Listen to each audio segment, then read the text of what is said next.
Hey everybody, it's Craig with Smartphone Envy, and today we're going to take a look at a couple of the high-end Android smartphones currently being offered by AT&T. They are the Sony Ericsson Xperia X10 and the Samsung Captivate. Both of these phones offer quad-band GSM. Both of the phones offer quad-band 3G. The Xperia X10 weighs in at 135 grams. Build quality, primarily high-grade plastic on the front of the phone. Some nice metal accents on the three physical keys down here just underneath the display. Gunmetal rim encompasses the entire phone, as you can see, and on the back is a texture coating, so the phone feels very solid. Taking a quick look around the X10, you've got the lanyard loophole here on the bottom. On top is the power and lock key, 3.5mm headphone jack, along with the micro USB port. Right hand side volume rocker up and down, also acts as a zoom when the phone is in camera mode or video mode, and below that is your dedicated camera key. The Samsung Captivate weighs in at 128 grams. Build quality, front of the phone, primarily high-grade plastic. Again, a gunmetal gray rim that encompasses the entire phone, as well as across the back here. You've got a metal battery cover here on the back. Taking a quick look around is the microphone here on the bottom. Left-hand side volume rocker up and down. On top is your micro USB port with its cool little door. Give it easy access and protect it. 3.5mm headphone jack. And on the right-hand side is the power and lock key. On the back of the Xperia X10, you've got an 8.1 megapixel camera with autofocus, LED flash, touch focus, image stabilization, geotagging, along with face and smile detection. It also shoots WVGA video at 30 frames per second. On the back of the Captivate, you've got a 5 megapixel camera with autofocus, face and smile detection, and geotagging. It shoots video at 720p at 30 frames per second. Underneath the battery cover on the Xperia X10, you've got a 1500 milliamp battery. It's rated at 10 hours of talk time on 2G, 8 hours of talk time on 3G. Also underneath the battery cover is the micro SD card slot. The battery does have to be removed to replace or exchange the micro SD card. Underneath the battery cover on the Galaxy S, you've got also have a 1500 milliamp battery. It's rated at 13.5 hours of talk time on 2G, 6.5 hours of talk time on 3G.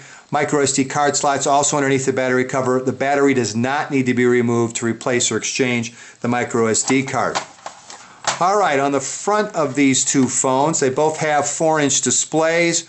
On the Xperia X10, you've got a 4-inch TFT capacitive touch display showing 480 by 854 pixels. The screen itself is scratch resistant, and it offers an accelerometer sensor as well as a proximity sensor.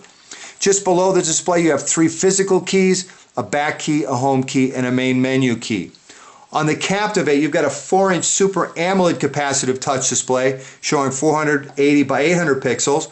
The phone itself offers multi-touch, accelerometer sensor, as well as a proximity sensor. Just below this display, you have 3 touch-sensitive keys, a search key, a back key, a home key, as well as a main menu key. The Xperia X10 has 1 GB of internal storage along with 384 megabytes of RAM. Memory can be expanded an additional 32 gigabytes through the use of micro SD cards. The Samsung Captivate has 16 gigabytes of internal storage, 512 megabytes of RAM, and memory can be expanded an additional 32 gigabytes through the use of micro SD cards. Xperia X10 offers Wi-Fi B and G with support for DLNA. Bluetooth version 2.1 with support for A2DP. Also offers GPS with support for AGPS. The Captivate offers Wi-Fi B, G, and N with support for DLNA. Bluetooth version 3.0 with support for A2DP. And it also offers GPS with support for AGPS. The Xperia X10 runs on Qualcomm Snapdragon 1 GHz processor. Operating system is Android 1.6 with Sony Ericsson's Timescape overlay. On the Samsung Captivate, it runs on the 1 GHz Hummingbird processor. Operating system is Android 2.1 with Samsung's TouchWiz 3.0 user interface. All right, let's continue our face-off between the Xperia X10 and the Samsung Captivate. Let's take a little closer look at the user interface on these two smartphones. On the Sony Ericsson, again, it runs Android 1.6 and has a Sony Ericsson UI overlay. And what that means is you're going to get 3 different panels that you can customize, either with Android or Sony Ericsson widgets, bookmarks, folders, contact information, or application shortcuts. Also at the bottom is your main menu. Sliding up will open up your application shortcuts. Sliding down will close it. You've got your notification bar here up at the top. Sliding down will open that up. You can either tap directly on the notification and go to it. You can hit clear, or you can simply close it to remind you have a notification that still hasn't been looked at. Phone also multitask. Holding down the home key will open up the task manager, show you the last 6 applications you've currently got running in the background. Simply tapping on one of those will take you directly to it. Back to the home screen. Now, Timescape is the user interface overlay offered by Sony Ericsson. Let's take a look at that. And basically what it does is show you from a time standpoint all the things you've done and in the order. First of all, you'll notice we've got a Twitter update here at the top.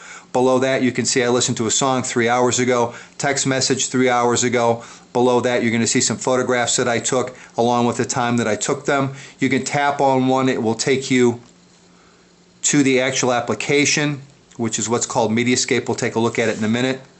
But that's how Timescape works. Also in Timescape, you'll notice down here at the bottom, this is your main menu for Timescape. I can go directly to my Facebook feed, my Twitter feed, my music application, camera, which will take me to the gallery, email, messaging, and my call log. So all of that is offered inside of Timescape, and it basically is also your social networking hub. Also, as I mentioned, you have Mediascape, which handles all your media applications. You can see I've got video, photos, and my music player. So that is the Timescape UI overlay on the Xperia X10. On the Samsung Captivate, you've got Android 2.1 with the TouchWiz UI overlay, which means you have 7 different panels that you can customize either with Android or Samsung widgets, bookmarks, contact information, folders, or application shortcuts. To add an application shortcut or widget, hold down the home screen. You get a menu showing you can add Samsung widgets, Android widgets, shortcuts, or folders. We'll add a Samsung widget. Let's put in the finance clock, and there we go. You can select a stock. It'll show the stock price down here at the bottom along with the time of day. To remove it, simply hold down on it. You'll feel some haptic feedback. A little trash can will show up at the bottom. Simply drag down on it. When it turns red, let go, and it's gone. Your main menu is here at the lower right-hand corner, which says Applications. And again, you can continue to add from the Android market to fill up as many as you'd like. You've got your notification bar up here at the top. It will show you whatever you have as far as notifications. You can tap directly on it and it will take you directly to that application. But OK, and we'll close that. And again, one of the nice things about the notification bar on the Samsung TouchWiz UI overlay is you get shortcuts for Wi-Fi, Bluetooth, silent, or put your phone on vibrate. Also, taking a look at the TouchWiz user interface, you get a daily briefing which shows you the current weather. You can track a stock. It will give you news, and also if you have a calendar scheduled for that day or a meeting scheduled for that day, it'll show up here at the bottom as well. You have, this is your calendar clock. If you have an appointment, it'll show you what time of day it is. You've got your buddies now, which allows you to add friends to give you a shortcut to either calling them or sending them a quick text message. This is your social networking feed. It handles Twitter as well as Facebook. So there's a look at the Samsung, and again, it also offers multitasking. Holding down the home key will open up the last 6 applications you currently have running in the background, and obviously tapping on one of those will take you directly to it.